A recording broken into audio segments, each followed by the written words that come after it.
Well, welcome everybody. I'm Major General Perry Smith, U.S. Air Force retired, coming to you from the front yard of my house in Augusta, Georgia.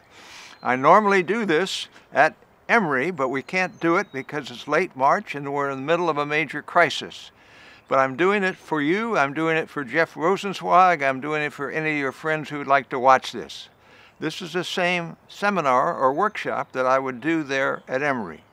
Now, first of all, I want to talk a little bit about Jeff Rosensweig.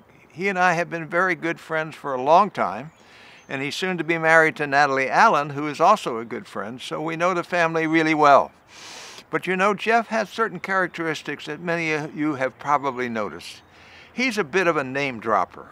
He will tell you who he knows: Nobel Prize winners, heads of the New York Stock Exchange, presidents of universities, people on the Federal Reserve Board. He's a name dropper of the first order. And I want to lead that into that because he and I were in Rome a few years ago, and we decided it was Easter Sunday that we'd go see if the Pope was there. So we went over to the Pope's place, and there he was up on the balcony. And Jeff leaned over to me, and believe it or not, he said, "You know, I'm a good friend of the Pope." I said, "Oh, come on, Jeff." He said, "I'm going to show you. I'm going to go through that little door over there with a Swiss guard, and I'm going to go up on that balcony. I'm going to put my arm around the Pope." I said, "Well, be my guest," and he does, and there he is up on the podium. He's up there with the Pope. But I'm a little skeptical, so I asked this nice man next to me who spoke pretty good English, and I said, "Is that the Pope up there?" He says, "Pope, I don't know, but that's Jeff Rosensweig." So he's known all over the world, and we're happy that he's your professor, and we're happy that he's my friend. Now, what we're going to do is we're going to do a workshop on leadership, executive leadership, but also we're going to cover things like ethics. We're going to cover heroism. We're going to cover strategic planning. I'm going to tell a number of stories. To give you a little bit of my background, I was born in a military family. I moved a lot when I was a small child. By the time I moved to Hawaii, I'd already moved 7 times. I was 6 years old. I was on the way to Sunday school. It was the 7th of December, 1941. I was in the back of an Army truck, as I always was every Sunday morning, and we got to the base, or to the post, and we got stopped at the main gate. We were turned around in that truck, and they took us home because the attack was underway. So I was a witness to the attack on Pearl Harbor on the 7th of December, 1941, as a 6-year-old boy in the back of an Army truck, and it was pretty darn scary. When we got back, my mother gave us a big hug, my sister and I. She was 8, I was 6. I was not used to getting hugs. We were Yankees. We only hugged when you were tiny kids. But I got a hug that day because my mother was so happy to see me and to my sister. Well, we were evacuated from Hawaii in February of 1942. I was 7 years old by this time. 2,000 of us on a ship that only held 900. As a result of that, they had to ration life. They rationed life that day. If you were over the age of 40, you did not get a seat on the lifeboat. You got a life vest, but no seat. So my grandmother, who was in her early 60s, would have gone down with the ship. She would have been lost. So life was rationed that day. And it was an interesting experience for a 7-year-old child to realize that the grandmother would be gone if we were sunk by the Japanese boats. We arrived at San Francisco under the Golden Gate Bridge, all of us on the deck. They were playing patriotic music, and I looked up at all the people, mostly women, and they were all weeping. And I asked my mom, "Why are you crying?" I thought we should be happy we made it. I did not understand at age 7, tears of joy. So I learned that. And then the final lesson I learned is we moved to St. Cloud, Minnesota in the middle of winter, well, actually March of 1942. And the teacher, my 2nd grade teacher, found out I had been at Pearl Harbor. Well, if you'd been at Pearl Harbor, you were like a mini celebrity. And I was pretty mini. I was only 7 years old. She said, "You got to tell your story."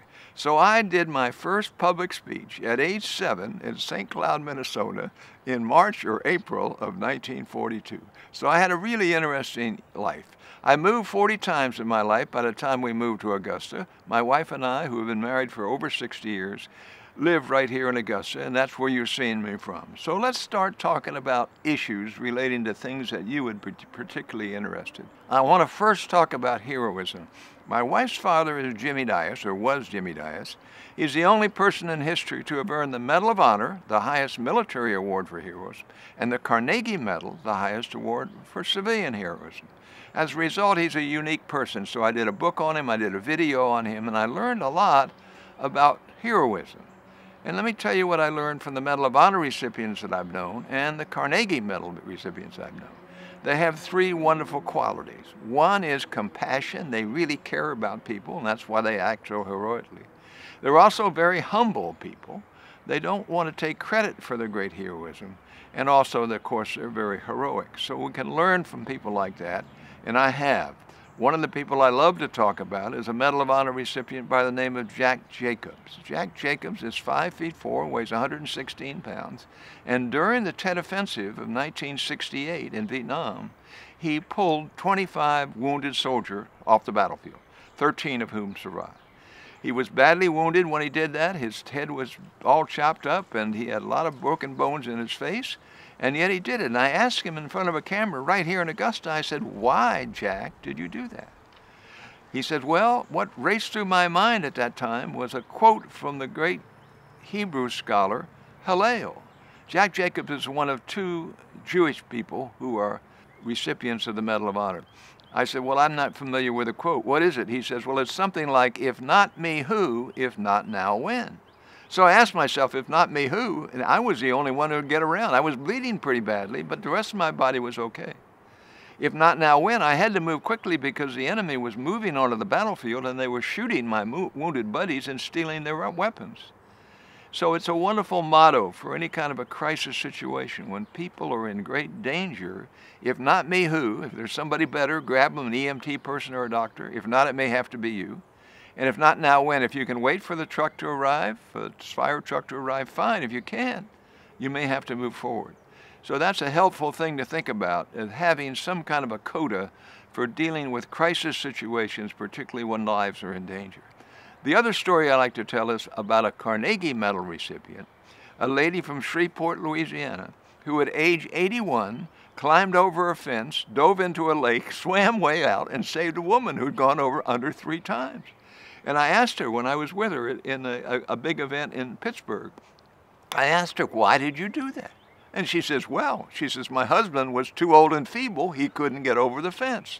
So there's another example, if not me, who? If not now, when? That we can learn from those kinds of experiences. So let me shift gears, and I'm going to show you a video in a minute. It's a video for 4 minutes in which Katie Couric is interviewing me on the Today Show. And she asked some pretty good questions, and we're going to show that right about now. And then after that, I'll give you some ideas about that interview and some of the questions I've got from having shown that interview to many, many people. Rules and Tools for Leaders is a guidebook with a twist. It's written by a distinguished 30-year veteran of the U.S. Air Force, Major General Perry Smith. General Smith, nice to see you. Pleasure to be here. In person, one-on-one, instead of via satellite for a change. How did your military background contribute to your desire to write this book? Or actually, let me rephrase that. What leadership advice and guidelines did you learn as a member of the military? Well, of course, I went to West Point, and they focus on leadership very hard at the military academy, and then they gave me opportunities to lead even as a very young person. And then you polish your skills because you get leadership job after leadership job after leadership job, so you get a chance to deal with lots of people and lots of issues, lots of crises. And so when you go out to the corporate world, you can take a lot of those things and give it to the corporate world and transfer some of those ideas and insights. One of the people you quote in this book, Warren Bennis, says, American organizations have been overmanaged and under-led. What does he mean by that? Well, I think what he means is that many organizations in business focus so much on the bottom line, so much on the budget, so much on the details that they forget that the real job of leadership is leading rather than managing, and that is motivating people, setting long-term goals and objectives, doing the strategic kind of stuff, which is more leadership than management. We have had a nice change in American business in recent years, and they're focusing now more on leadership than they did before. Are good leaders born or made? good leaders are mostly made. There are a few people who are just natural leaders. I have a 3-year-old granddaughter who leads all the kids in the sandbox and on the playground. She has a natural leadership ability, but most leaders are made in the sense that they learn how to do it by doing and also by studying about leadership. How do you learn to be a good leader, though? Just from actually doing it, or do you need to emulate certain people you admire who are effective? That's a very good technique. Role modeling. I use George Marshall as my role model. A good role model today would be somebody like Colin Powell, a man of high character, a great negotiator, a tough-minded individual, a man who has vision and strategic thinking. That's very good. That's a technique. And just doing leadership, getting in there and getting in the fray and being a leader in your community, in your family, in your job. We all are leaders, and we have to think of ourselves as leaders and try to polish those skills. You say introverts make better leaders than extroverts, so that does not bode well for me. Nor for me either. I'm a big extrovert. I love to talk. I think what we have here is the fact that introverts listen better, and the most important skill for leadership is the listening skill, particularly as you become higher and higher in organizations. You have to listen, and people who talk too much don't listen, and when they're not talking, they're thinking about what they're going to say next, so they fake listen. You and I both do that, Katie, and we've got to be careful about that. You talk about, oh right, and you finish people's sentences, and that's so rude, isn't it? It is rude. But I can't help it sometimes. I know. Anyway, you talk about different kinds of bosses that are not good. Type A bosses are what? Just obviously? Well, they're hyperactive, they're micromanagers, they develop crises even though there may not be crises. Those kinds of people are really a problem to work for. Power seekers? Who are interested in their own ambition, their own goals, and not interested in their people or the mission. Wimpy bosses? Unwilling to make a decision. When the time has come to make a tough decision, they postpone it. They're not tough. Country club bosses, more interested in their golf game? Their golf game, their tennis game, and all that, and they let somebody else run the company. And those people are not too bad to work for because you can get a lot of things done, but if they're not engaged, they don't provide the leadership. You can be too engaged, as in the case of the mother hen boss. The mother hen boss. So what you've got to do is you've got to trust people. Very important to trust people. Give power away, but at the same time, keep a hand on the reins so that you are, in fact, the leader in making the big decisions. But you say you should embrace failure if you're truly a good leader. Absolutely. You should allow people to fail. You should congratulate them for trying something new, to taking some risks, and learn from failure. I had 5 major failures in my life, and I learned a lot from them. I think I was matured by them. In fact, you suggest when people interview potential candidates, you ask them about the biggest failure they've ever had and what they learned from that. And if they don't admit to any failures, you sort of stay away? Well, you stay away. You worry about them a little bit because, 1, they probably haven't tried anything in their life, or 2, they've had failures and are not willing to admit it. The best leaders are the mature people who admit failure,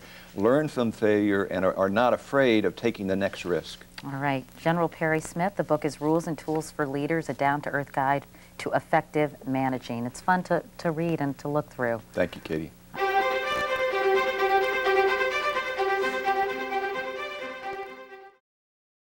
Well, I hope you enjoyed that Katie Kirk interview.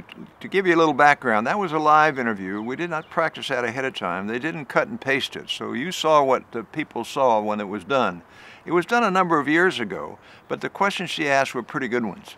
In follow-up to that, when I show that at Emory, the questions I get mostly are, well, tell me about your failures, because I mentioned in there that I had 5 failures. Well, it's really true now. I've had 7 failures.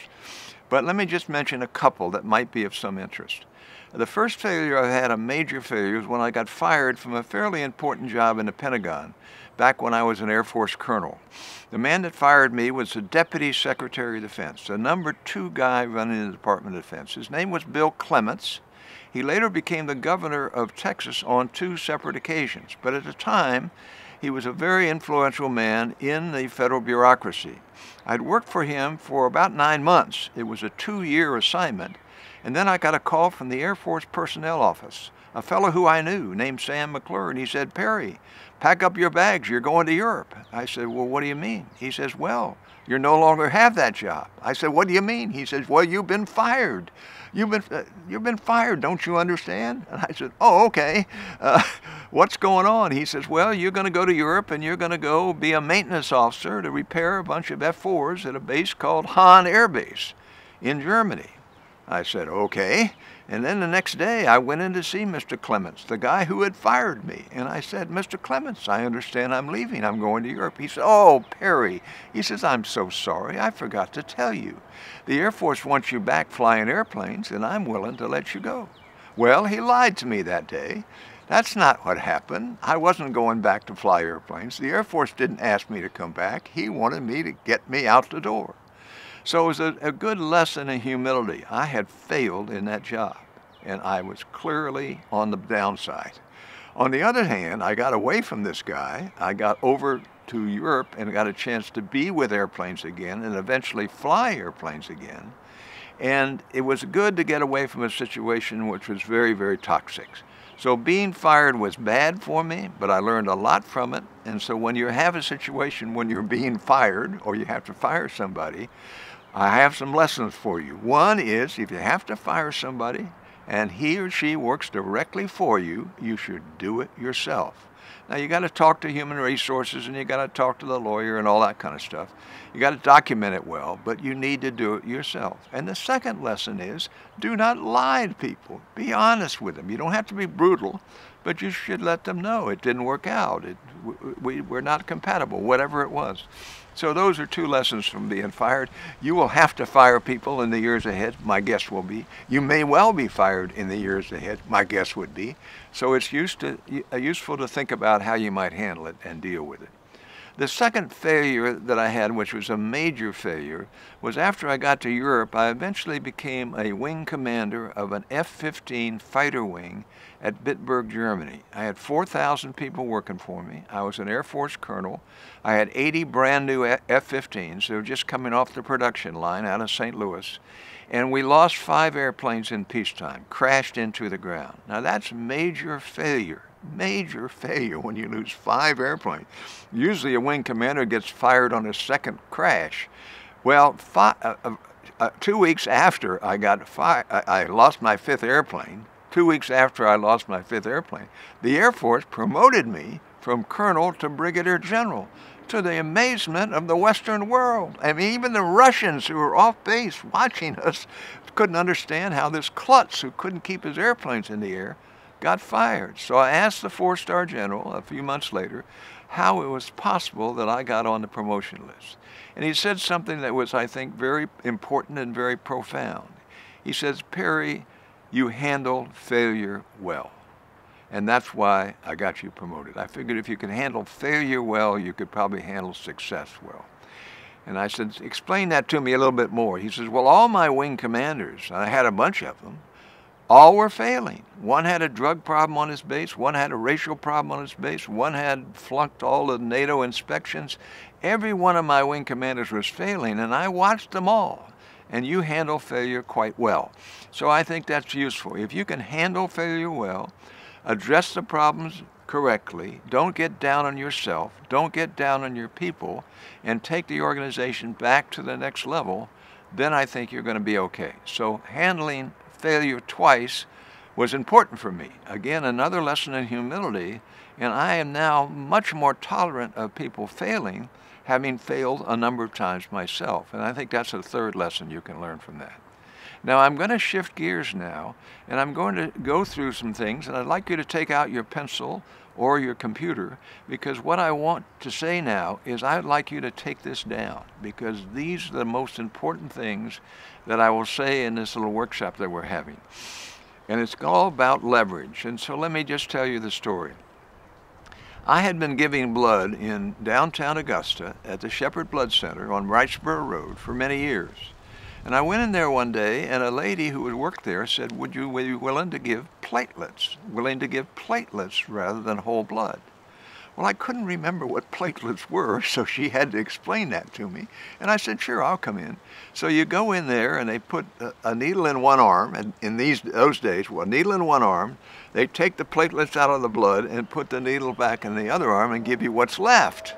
The problem is it takes about 2 hours to do it. You have to be there, and you can't read, both hands are tied down. You can't scratch your nose. You just have to sit there. So I had 2 hours to think about anything. Well, I think about leadership a lot. I was lecturing a lot on leadership. I still do. And I was thinking, what is going on here? And whenever I'm doing something new, I try to think strategically. And I come to the conclusion, the kind of blazing flash of the obvious, that what's happening is I'm leveraging my blood. I'm maximizing my blood to help people. I'm giving 8 pints away, or 8 pints of platelets, and that's helping more people than if I give just 1 pint of blood. And then I start thinking about leadership, and it comes to me all of a sudden. I realize the leaders who do the best in government, in the military, in the nonprofits, and in the corporate world, who do the best are ones that leverage things well. So I'm now going to take you through one by one the various steps of leverage that you can use and hope you will use as you go forward. The first one is leverage your friends. Build yourself a big brain trust, a very robust brain trust. Very deep and very broad. All of you have a brain trust, but make it bigger and better. Because when you need help, if you have, let's say, in my case, about 500 people out there that can help you, you can get help when you need it. So get the names down, get the email addresses, get everything you need about them. So their phone numbers, their cell phone numbers, get everything about them. So when you need to get them, you can get them quickly. Now, the way it works is you help them and they help you. And my best example was when I was working for CNN during the first Gulf War, Desert Storm, which is a long time ago. It was 29 years ago.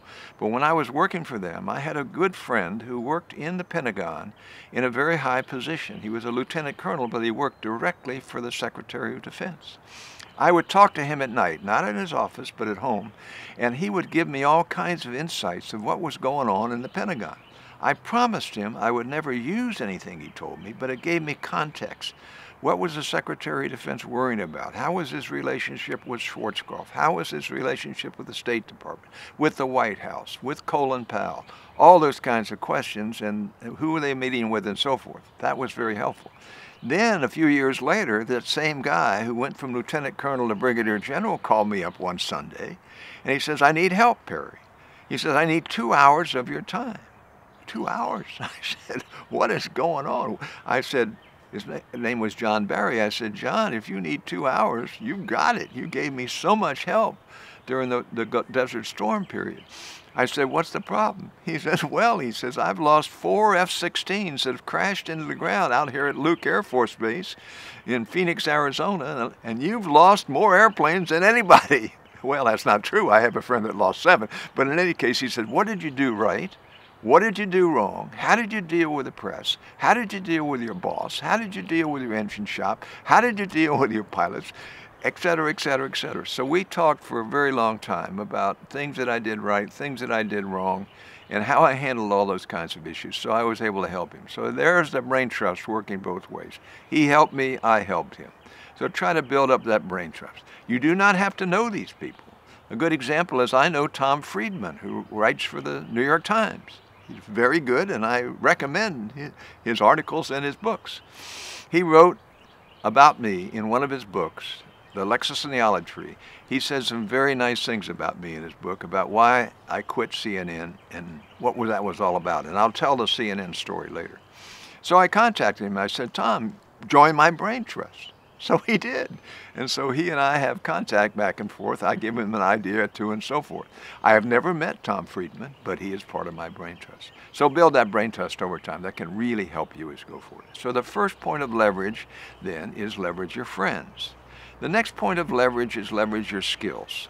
The 2 skills that have been hugely helpful to me through the years have been speed reading and dictating. I dictate some of my books, not all of my books. I dictate them either talking to a machine or talking to people. I do better talking than I do typing, and that works really well. If you talk your book through, your sentences will be shorter, and you will not use as many fancy words. If you type it, you tend to have long sentences with lots of clauses and too many fancy words. So actually, you're a little bit easier to read if you do it by dictation. The other one is speed reading, and I've got to take you back when I was in graduate school. at Columbia University in New York in a wonderful PhD program. When I was about ready to get my orals and writtens out of the way, I went to my mentor, a wonderful guy, and I said, how will I know I'm ready? He says, oh, that's easy, Captain Smith. I was a Captain Air Force at the time. He says, that's easy, Captain Smith. He says, get all your coursework out of the way, get your 2 languages out of the way, and then read 1,000 books in your field, and then you'll be ready. Oh, it broke my heart. I went home and I said, oh my gosh, at the rate I'm reading, I'm going to have to read for 10 more years. The Air Force is not going to give me a 12-year PhD program, so I had to do something. So I learned how to speed read. It took me about 3 or 4 steady months, and I became a speed reader, and I'm still a speed reader. And it's really helpful. I can race through stuff really fast, and I can suck up information in a big hurry, and that helps me many, many, many times. Now, I'm not saying that all of you need to be speed readers. Some of you don't have to read a whole lot in your jobs. But on the other hand, if it's a skill you want to develop, it's not a bad one. There's a computer program, it's called Speed Reader X or something like that. That is a good way to learn how to speed read. So that's a skill. So develop your skills. You have skills, maximize your skills, maybe pick up a new skill or 2 as you go forward. The next area of leverage is leverage technology. Now, I don't have to tell you all about that. You all are great about that, but do not let technology get ahead of you.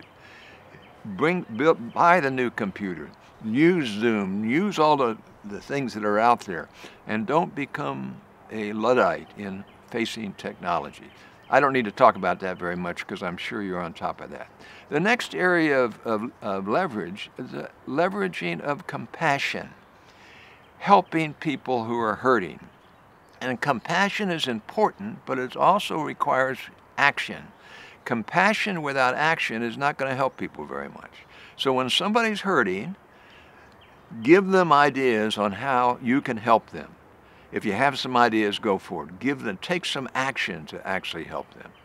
I'm not very good about compassion. I can't see when people are hurting in most cases. I can in some cases. My wife is terrific, so she will tell me somebody over there is hurting.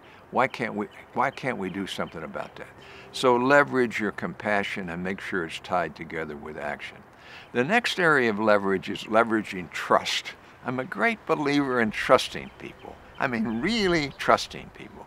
When you run large organizations, as I had on a number of occasions, and you've got a lot of people working for you, if you can't trust them, it really is a mess because you try to make too many decisions, you micromanage people, and that's bad. So what I used to do and still do is I just trust people. Now, there are some people you can't trust, and you will learn not to trust them. But if you trust people and they know they're being trusted, they will tend to trust you. And it will lead to a warm and happy relationship with people. Trusting is so terribly important in all kinds of situations. So that's another area of leverage. The next area of leverage is one that's a little controversial, and that is leveraging your creativity. Creativity is so important, but you got to be careful. If you're a really creative person, you probably have a lot of bad ideas out there that you don't recognize. So before you run off with those ideas, check with your folks to make sure they're not really very dumb ideas. My friend Jack Jacobs, the Medal of Honor recipient that I told you about, was the most creative person, is the most creative person I've ever known. But about 80% of his ideas are really bad. And I would tell him, bury that idea, never even talk about it again. But buried within those bad ideas were some really good ideas. So you got to help people with their ideas and make sure your creativity doesn't cause great destruction. And we've seen lots of examples of that in the local area and at the national level. If you have really creative people, listen to them, grab their good ideas, but protect them from their bad ideas. Protect them from their bad ideas. And that's another thing that you got to be careful about. Another area of leverage, of course, is time. Leveraging time. And the big insight I would give you there is get rid of the junk in your life. And I'll give you a very specific example, I live in Augusta, Georgia, and there's a sport in Augusta that's quite well known. It's called the game of golf. And it seems like everybody in this town from about age 4 plays golf. Well, about 6 years ago, I gave up the game of golf. Now, that was a very radical decision for me to make, but I did it for a number of reasons. One, I was no good. I was not getting any better. I was spending a lot of time with golf. It takes a lot of time. It's a fairly expensive sport, but the main reason I quit is about 25% of the people I played with cheated. They cheated on the golf course. They either ran their handicap up, or they cheated and they took my $5 at the end of the game. Or they moved the ball, whatever they did, they cheated. And I switched over to tennis, which I've been playing for many years. We don't cheat. If there's any question, you always give the point to the other side.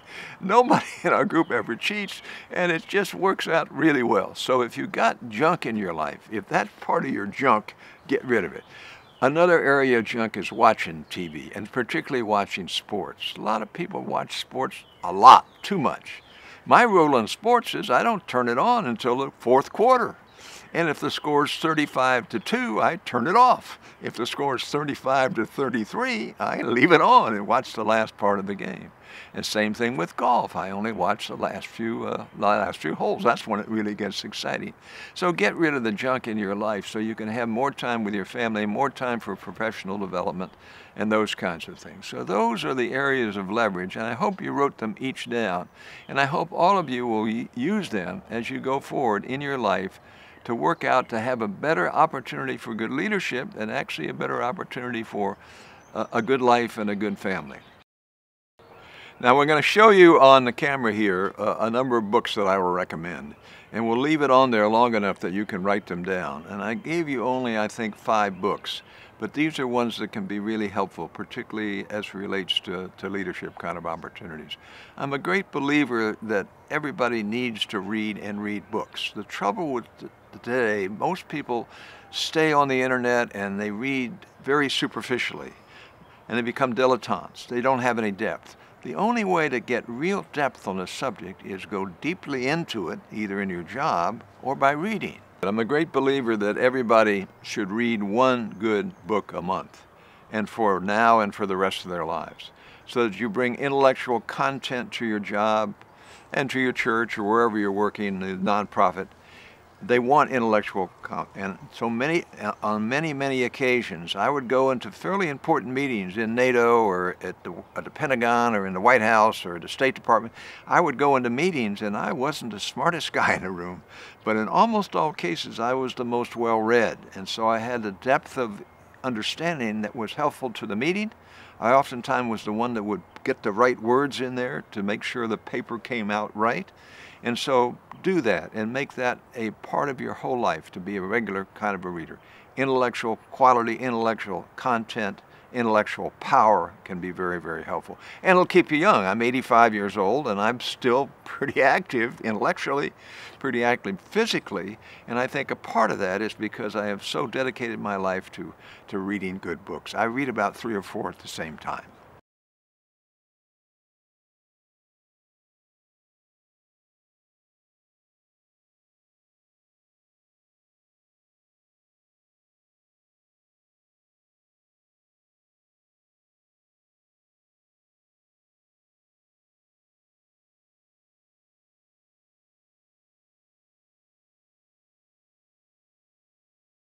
Let's shift gears a little bit and talk about strategic planning and strategic thinking. I had the great honor of being the Air Force planner, the top planner in the Air Force for a couple of years. And during that period of time, I had about 200 people, hand-picked, very smart, very creative people. And our job was to chart the future of the Air Force for the next 20 years. It was a wonderful experience. I learned so much from it. So let me give you a few insights as you go forward. One of the things we did in the Air Force in those days was we did serious divestiture planning.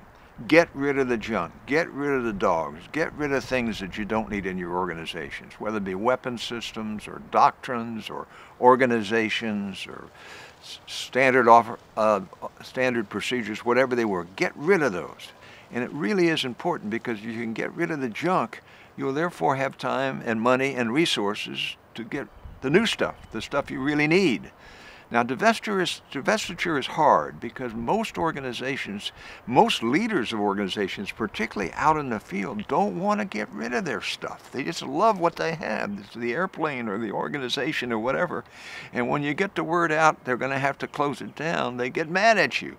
And so it's hard, but it needs to be done. So look at your organization and see what you need to get rid of. Now, the best example I have was when I was the Air Force planner. We decided we were going to get rid of a major system, and it was the radar line in mid-Canada that would pick up the bombers as they came across the pole from Russia. The problem was the radars were too far apart, and the Russian bombers could come in between the two radars, 9,000 feet or lower, and they would never be seen. So it had no value at all. And we were spending $100 million of U.S. Air Force money to support this line up in mid-Canada. Well, I wanted to get a senior general to go up and tell the Canadians we were going to knock it off. I couldn't get anybody to go, so I had to go myself. So I flew up to Ottawa. By the way, they were skating down the canal. It was great. They don't do that anymore because of global warming, perhaps. But I went in to see John Anderson, who was a Deputy Minister of Defense for the state of Canada. I knew him. He was a good guy, but he was a pretty senior guy. And I went in and I said, John, I got some really bad news for you. We're going to pull the $100 million. We're not going to give it to you anymore. Starting this year, you're not going to get it. And I explained why. He said, oh, Perry, he said, that's such a good idea. I'm glad you're doing that. I was really surprised. I said, why, John? He said, we don't believe it's any good either. We've been given $50 million of Canadian money to support the radar sites. So we're going to close all those radar sites, and we're going to blame you guys. We weren't going to blame ourselves. We're going to blame you. He says, that's going to work out well. So sometimes you can do divestiture and it doesn't hurt too bad. But other times it really does hurt and makes people really mad. But you got to do that. I have a couple more stories relating to strategic planning that I need to tell. One is the issue of genius forecasting. When you do strategic planning, and I did it as a full-time job for a couple of years for the Air Force, you learn that there are lots of different ways to do it. You can do divestiture planning. You can do genius forecasting, you can do scenario building, you can do wargaming, you can do probability analysis. There are a lot of different techniques you can use, but the one I love to talk about is the one using genius forecasting. So when I was a planner of the Air Force, we had a lot of extra money that Reagan had given us, and we were doing a 20-year plan. So I asked my planners, I said, find the smartest long-range planners, futurists you can find in the country and bring them in to see me. And so they did. And I brought in people like Alvin Toffler, who was very famous back in those days. He wrote Future Shock and the Third Wave and all that business. But the man who gave me the greatest insight was a fellow by the name of Dr. Herman Kahn. Now, his name has been forgotten, but he was the brightest, smartest person I have ever dealt with. In World War II, as a young man, he got the highest score ever scored out of 13 million people on the Army qualification score. I mean, he was really smart, and he was a long-range planner. So I sat him down in my office, and I said, we're doing a 20-year plan, Herman. Tell me where the world is going to go in the next 20 years and what we can do to get ready, we the Air Force, we the military. He says, General, he was a big guy, General, that's not a very interesting question. Well, when you're talking to the smartest guy in the world, what do? I said, well, Herman, I tell you what, you give me some questions to ask, I will ask them, and you can answer them. He says, well, that's a very good idea. So he said, I want to take you out 50 years. 50 years, this is 1980. I said, the Air Force will never let me stretch for 50 years. I'll be lucky to let them stretch for 20 years. Just give me your 20-year view. He says, well, okay.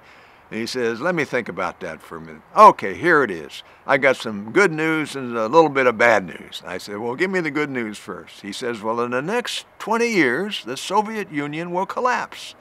It will fall apart. It's bankrupt politically, economically, culturally, socially. It's going to fall apart. It'll break into all kinds of pieces, and America will emerge as a single and superpower, the single and most important superpower in the whole world, and will be in that situation for many decades in the future. And that's very good news. I agreed with that. I said, what's the bad news? He says, when you have no enemy, you're going to have a hard time justifying a big defense budget. Well, Herman Kahn was right in both dimensions. The Soviet Union did fall apart. Took about 10 years, but it fell apart. And our budget went from 6.5% of the GNP down to 2.9% under under Clinton. Well, under actually, the budget went from 6.5% under Reagan to 2.9% under Clinton. So he was right in both dimensions. So if you're going to do any strategic planning, find some geniuses. And there are out there. You can read in the literature, read the books on the futurists, those kinds of things. They can help you. You may not want to talk to them, but you can get their ideas out of their books. I have another story about long-range thinking, which I hope will be helpful. I was reading an article in a magazine about 20 years ago about a new company called Amazon.com. When I first saw it, I thought it had something to do with the Amazon, the river. But then when I read about it, they were going to be selling books on the internet. And I thought, that sounds like a pretty good idea. I'm a book person. So I called up my broker here in Augusta and I said, I think I want to buy a few shares of this new stock called Amazon.com. I think it was $10 a share. And he says, I don't know what that is. I said, well, do some research. Come back to me. He called me back in about 3 days. He says, bad idea, bad business plan, will not work. Don't waste your time. Well, fortunately, I said, oh, come on. Let's buy a couple of hundred shares of Amazon.com. And everybody know what happened to Amazon.com. I was able to see the future, not anywhere near as well as it turned out to be, but I saw the potential of what Jeff Bezos was trying to do, and I think it was because I was so focused on the future. If you're focused on the future, you may see opportunities for the future. If you read about the future, you may see things as they come along. So that's another story I love to tell. The Amazon.com story, probably, well, with the exception of Apple, probably the best stock I ever bought. Now, other aspects of planning and strategic planning, let me talk a little bit right now, because this is a really important time to talk about this. Let's talk about crisis leadership and crisis planning. We're in a crisis right now. We've been in crises before. We can learn from the crises of the past. And so let me go through that. The man I like to talk about most in this regard is the greatest strategic planner of my lifetime, and his name was George Marshall. George Marshall saw the war coming in 1939, 1940, planned for it, anticipated that. When the real crisis broke after Pearl Harbor, he was ready to go. He had the implementation plans. And then after the war, the Marshall Plan. So he had anticipated that kind of problem and did something about it there. So anticipation, planning, and action all have to come together. Now, if we look at the crisis we're having right now, where there was some anticipation, there were people at the CDC and other places, there were Bill Gates and others who saw it coming, so there was some anticipation. There wasn't much planning and the actual implementation during the crisis and recognition of the crisis and making important steps move too slowly. So we have not handled this crisis well. That doesn't say that we can't catch up and make some corrections. You can do that as you go along. But we've got to be willing to look at the future, see some potential crises, do some planning for it, and then when they break, make decisions quickly, radically, strongly, powerfully to go forward. So I think there are lessons there as far as planning is concerned. There are some very good books on planning. If you ever get in a planning position or a planning job, please feel free to contact me. Now, we're going to show you on the screen, and we'll leave it up there, my email address, my phone number, my website, and we'll leave it up there long enough so you can copy it down. My website has a lot of articles in there and about my books and all that stuff that you might want to do. And you feel free to contact me. I'm locked in my house. Well, I can sit out front, but I'm locked in my house for a while. And I love talking to people, and I love interacting with people by email. So don't hesitate to ask me a question or get into any kind of discussion. If you want to do Zoom, we're going to do Zoom. If you want to go directly to me, you can go directly to me. Okay, I want to shift gears and talk about ethics, and I want to tell my CNN story because it's a very, very important story, and we can learn a lot from it. To give you a little background, I was hired by CNN in January of 1991 to be one of 2 military analysts to cover the first Gulf War. Now, that was a long time ago. That was almost 30 years ago. And I worked for them for the 6 weeks of the war, enjoyed it a lot, learned a whole lot. I had a great audience out there. There were 1 billion people watching us because nobody else was doing worldwide 24-hour news. I was on the air as much as 8 times a day, and so it was a really, really important time in my life. I stayed with CNN as their one military analyst for another 7.5 years, and then CNN did something so bad, so awful, so egregious that I had to quit. They ran a story looking back at the Vietnam War in which they accused the United States Air Force of dropping lethal nerve gas, sarin gas, on the ground to kill our own troops, and they also accused our troops on the ground of massacring large numbers of women and children in a super secret operation taking place in Laos, the country right next to Vietnam. I tried to stop the story. I was unable to stop the story. I watched the story. It was terrible. It was wrong in every dimension. I did some research and found out exactly what happened on that mission. We did drop gas, but it was not nerve gas. It was tear gas, and it was against the enemy and not against our own troops. And as a result of that, it was so terribly bad that I had to call up CNN, the #1 guy there, Tom Johnson, a very fine, nice person, and I said, you got to do a retraction, and you got to do it now because you've accused a lot of warriors of war crimes, where in fact they acted very heroically. Well, he wouldn't do that. He wouldn't do a retraction. In fact, he wanted to continue the story the next Sunday. So I called him right before I went to church, and I said, Tom, I'm leaving. I can't stand the ethics. I'm out of here. I'll never work for CNN again. I said it very strongly. I didn't say I couldn't stand his ethics because I didn't know how deeply involved he was in this particular special, but I used the word, I cannot stand the ethics. I then had to make a decision. Should I go public with my departure? And I said to myself, yeah, I need to do that. We need to tell the world how bad that story was, because it made the military look awful. And so I did. And I was a headline in the New York Times. Now, ever since I was in high school, I'd always wanted to be a headline in the New York Times, and by golly, I was. Major General Perry Smith, CNN military analyst, resigns in protest over the nerve gas story. That was what the headline said. I was a headline in the Washington Post and the Los Angeles Times. And then the other networks wanted to contact me. They wanted me to tell the story. They were really happy that CNN had stumbled so badly. So I said, I'd be happy to get on the air with you, but I need 20 minutes to explain it. It's very complicated. Oh, General, we can't give you 20 minutes. We don't give anybody 20 minutes. I said, if you can't give me 20 minutes, I'm not going on the air. Well, there were 2 individuals who did give me 20 minutes. So I had a chance to tell the whole story. They did do a retraction. CNN did do a retraction. They did an on-air retraction, which is very, very unusual for a television network.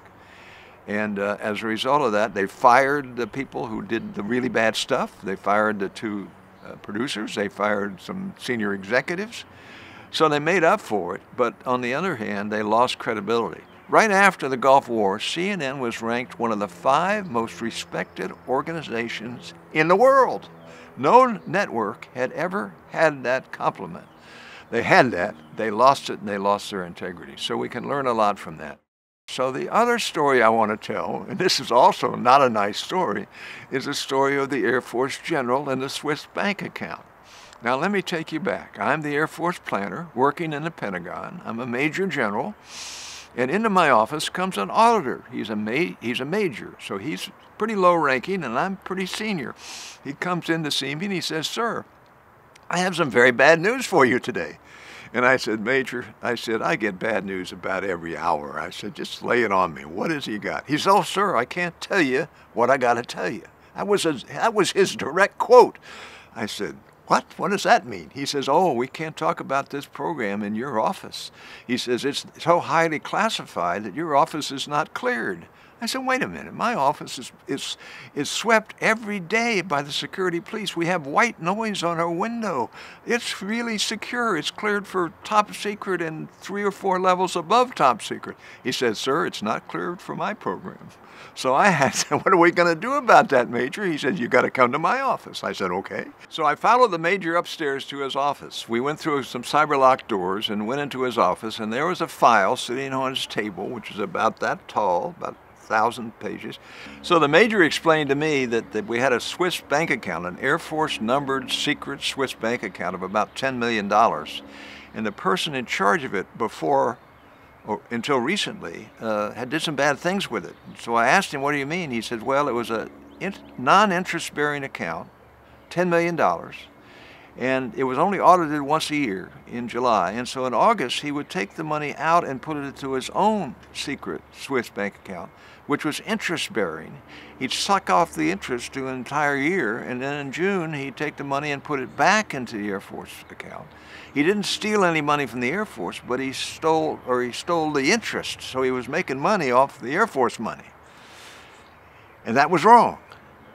And so my auditor caught him because he insisted that he see all the transactions with the president of the bank. And the president of the bank says, oh no, we don't want you to we don't want to show you all the transactions. And my major, who is tough, said, you don't show me the transactions, I'm going to take the money home. So the banker had to show him the transactions.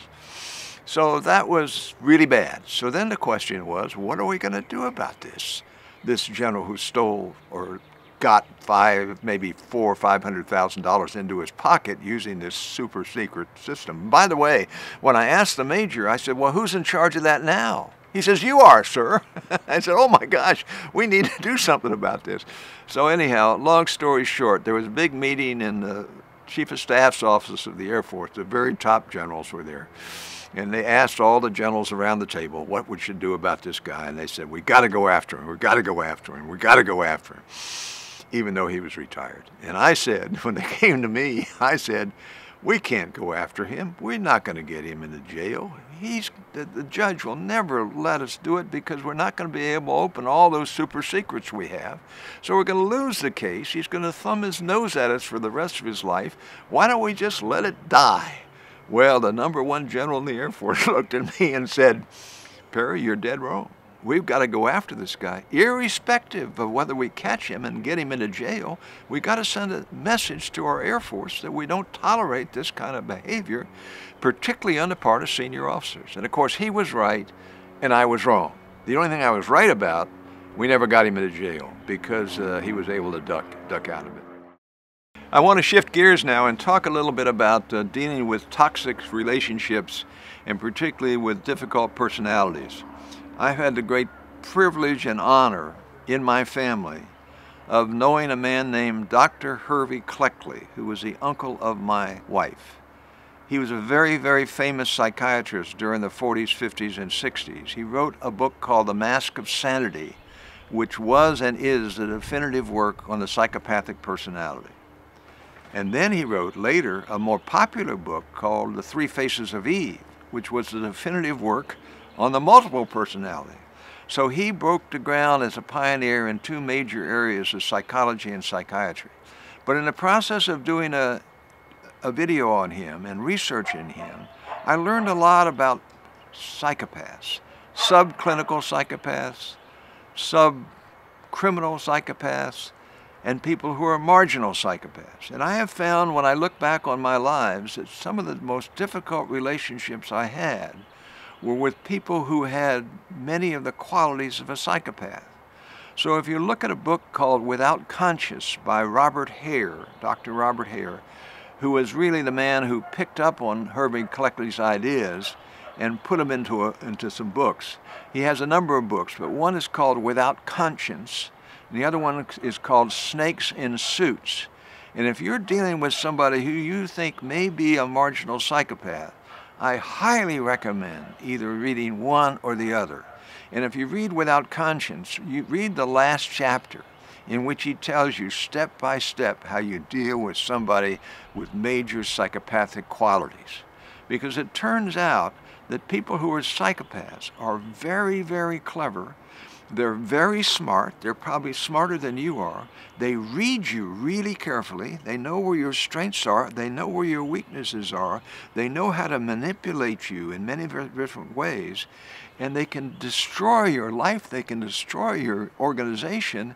But if you know how to deal with them and you recognize who they are and how they operate, you may be able to solve the problem. One of the ways you deal with somebody who's a marginal psychopath is get away from them. fire them, get them out of town, or you get out of the organizations yourself. There are other ways to deal with them that he lines out and so forth. So if you are dealing with a tough boss or a difficult subordinate or a difficult protege or somebody working for you who you feel may have major psychiatric problems, get hold of this book, Read Without Conscience, and do what I have done on a number of occasions, get them into therapy. Now, psychopaths normally will not accept therapy, and even if they go into it, they'll not get much out of it. Now, sociopaths, who are slightly different characteristics of psychopaths, can in fact deal with therapy and can learn from therapy. If you have somebody who's a multiple personality, and there's some people out there, then read the book, The Three Faces of Eve. So we can learn a lot from Dr. Hervey Cleckley, and clearly in my life I've dealt with 12 people who I think are subclinical psychopaths. Toxic relationships are difficult to deal with. Sometimes you can work through the problem, sometimes you can help people, sometimes you can give them therapy, and sometimes you just got to get out of town. You just have to depart, as I did with CNN. So that is another one. Dr. Hervey Cleckley, his book, The Mask of Sanity, is one you might want to look at. He has been forgotten in life, but he is certainly one of the great Americans, particularly in the field of psychology and psychiatry. Let me tell a few more stories that may be helpful to understand some of the things I like to talk about. I talk about crisis leadership, I talk about crisis management, I talk about dealing with crises. Let me tell you about a crisis that I got involved in peacetime that may have some activity or interest to you. And that is when I was driving on Academy Boulevard outside the Air Force Academy in Colorado Springs one day. And I stopped at a stoplight and I looked off to the right, and here was a runaway car going down a hill backwards. And two little kids were in the front seat, and I could see them. And I thought, oh my gosh, they're headed for the highway. So I stopped the car in the middle of the highway at the red light, jumped out, and I started running after this car. Well, fortunately, as it came down toward the highway, it went through a kind of a gentle ditch, and it slowed it down. So it was only going about 3 or 4 miles an hour when it reached the highway. As I approached it, and I was going to open the door and grab the emergency brake, a woman in high heels beat me there. She opened the door, stopped the car, and we saved the kids. She saved the kids.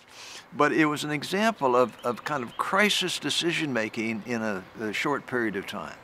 And I did the right thing, she did the right thing, and you've got to be willing to make those decisions and make them very quickly.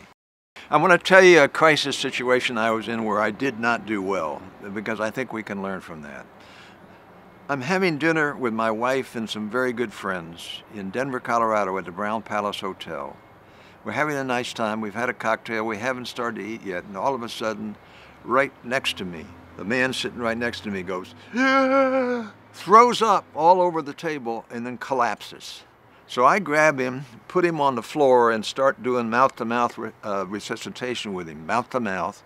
And I ask somebody who's there, start hitting his chest and all that good. Well, the long story short is he died. He died that day. And we got the EMT people there, and they gave them shock treatments and so forth, but we didn't do it in time. But the big mistake I made is I did mouth-to-mouth when I should have gone after the heart.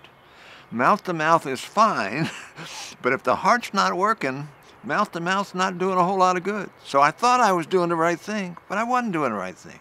Now, if I hit the chest really hard, time and time again, I might have kept that heart going until the EMT people showed up, and they might have saved his life.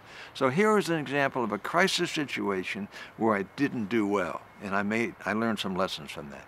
Now, I'll give you one other crisis situation, which is a pretty interesting one. It's a combat story, but I think we can learn from it. I'm flying combat in Southeast Asia over Laos, which is the country right next. We're flying out of Thailand, and the country right next door is Laos. The North Vietnamese are moving all kinds of resources and trucks and gear from North Vietnam through Laos into South Vietnam.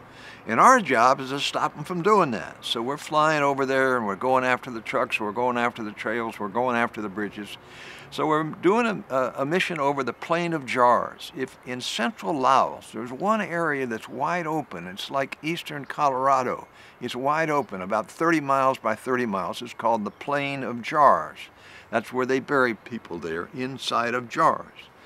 And we have a target there. My leader rolls in. I'm the number 2 guy. My leader rolls in, and when he gets about the normal position for dropping bombs, which is 45 degrees down, all of a sudden, there's this huge fireball and smoke, and all you can see is the front of his airplane. The guy's in real trouble, and he keeps going down. So I get on the radio, and I said, eject, eject, eject. Give him a call sign, eject, eject, get out, eject. And they kept going down, and no parachutes, no parachutes. And right before it hits the ground, we see one parachute. The parachute comes out, but there are 2 people on the airplane. Only one parachute. So we feel we probably lost one of them, but hopefully we got the second one. So I'm up there calling, and the guy on the ground has these little small radios where he can talk to us. And after about 15 minutes, I hear this very, very frightened voice coming up on the radio. I said, how you doing down there? He says, not well. I said, well, what's the problem? He says, I'm afraid of the tigers. Well, it turns out there are tigers in northern Laos, but not in central Laos. And he'd been reading books about tigers, so I said, don't worry about tigers. Tigers are no problem. I said, just get rid of your chute, get away from your chute, go hide, and we're going to send the helicopter. The helicopters are already on the way. It's going to be okay. I said, how are you doing down there? He said, not well. That's the second time he said, not well. I said, what's the matter? He said, well, I'm bleeding really badly. And I said, well, tear off your T-shirt, make a tourniquet, and stop the blood. He said, I can't do that. You know, in a very weak voice, I can't do that. I said, why not? He says, I'm bleeding from my head. Well, his helmet had come off during the ejection. He'd hit a tree, and he split his head from the top of his head all the way down to his nose. It took 34 stitches to stitch him up. And so he's bleeding really bad.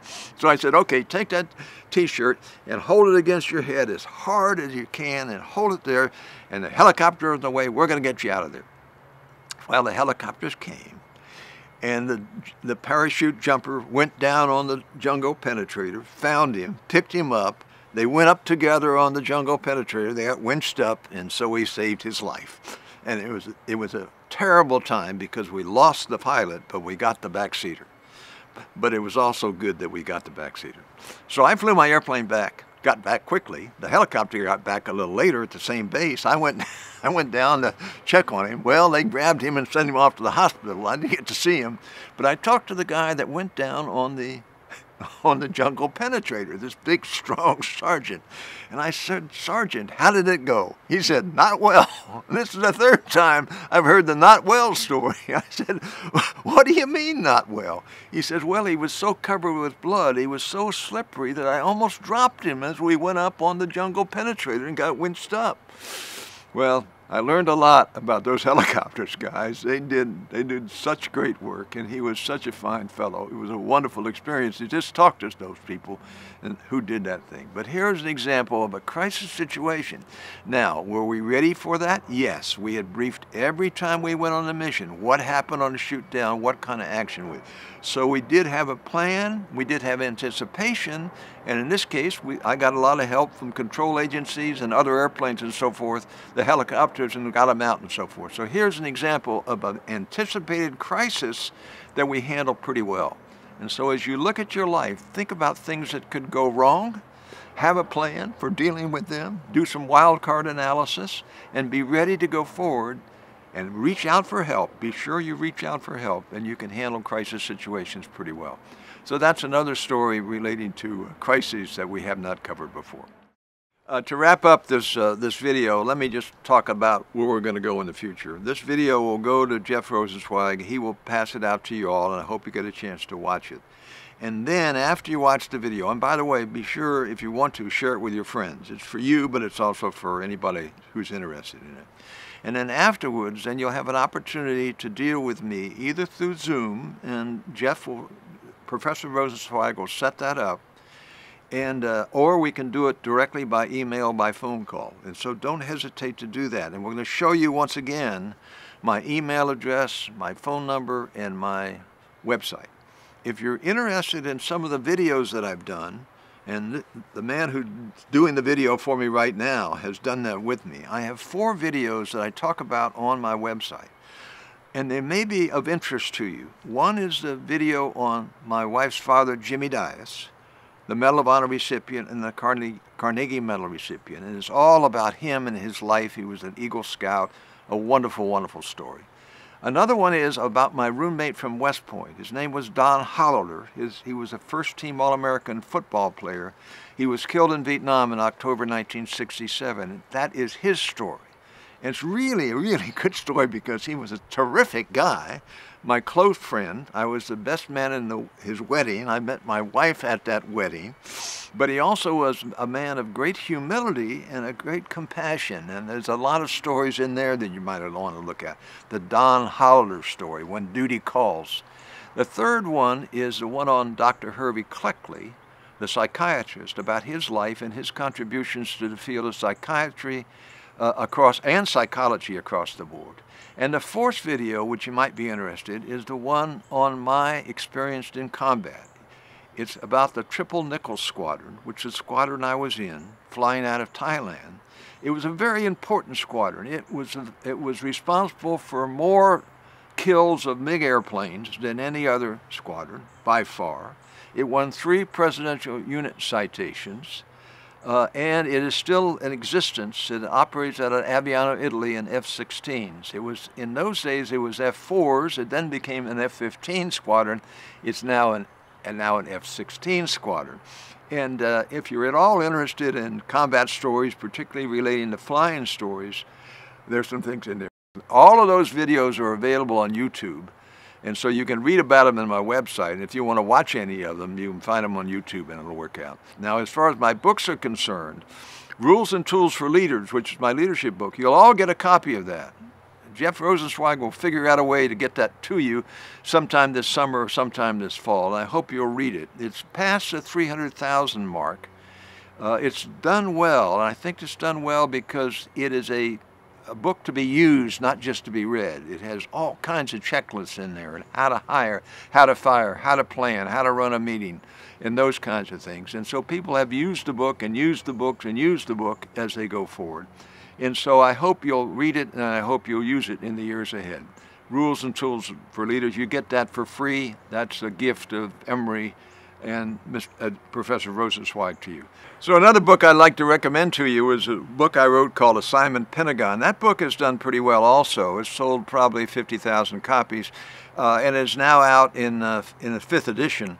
But if you work in a very large organization or you work with a very large organization, you might want to take a look at that because it's the rules basically on how to deal with very complex bureaucracies, how to get things done, how to work around bad bosses, and of course if you're doing it, it has how do you deal with the Congress and all those kinds of things. So that might be of some interest to you, a book called Assignment Pentagon. And the third book is a book about my wife's father, Jimmy Dias, called Courage, Compassion, Marine, the unique story of Jimmy Dias. And if you're all interested in heroism and courage, or this particular individual who is so unique in all-American history, that would be a book you might want to read. But of course, you could also watch the video. I've written some other books. One book called How CNN Fought the War, which explains what happened at CNN during the 1991. It's a very positive book about CNN. Of course, I had to change my mind after I had to quit CNN. But if you're at all interested in how CNN operated during a time of great interest and great, almost daily crises, the book How CNN Fought the War might be of interest. I also have written some books on long-range planning, but I don't think they're in print anymore, so that's that. So I hope we'll have an opportunity to interact now, and as I said, you'll get a chance to get the leadership book sometime within the next year. And I will be speaking again when this crisis is over to the executive MBAs next fall in 2020. and in the spring to the BBAs and the MBAs. And so if you want to hear me again or see me again or be with me again or get my signature or whatever, you should have a chance as long as you hang around the Emory campus for another year or so. So I hope this worked out well. It's the first time I've tried to do this, and if it doesn't work out well, please let Jeff Rosensweig know and we'll quit using it. But have a wonderful life. Thank you.